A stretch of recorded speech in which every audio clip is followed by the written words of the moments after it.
Welcome to Radhi's art of cooking. இன்றைக்கி வந்து கையேந்தி பவன் ஸ்பெஷல் சட்னி எப்படி செய்கிறதுன்னு பார்க்கலாமா? ஒரு முனையோட பொருளை வச்சு நம்ம ஆரம்பிக்க போகிறோம். இந்த வீடியோக்குள்ளே போகலாம் வாங்க.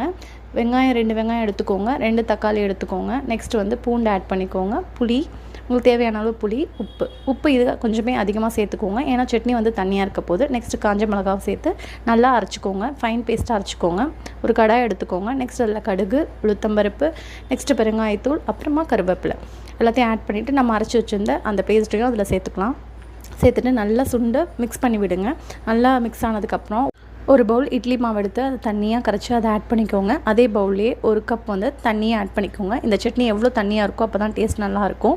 இதுக்கேற்ற அளவு உப்பு ஆட் பண்ணிவிட்டு நல்லா கொதிக்க விடுங்க. நல்லா கொதித்ததுக்கப்புறமா கருவேப்பிலை, கொத்தமல்லி தூவி இறக்கிடுங்க.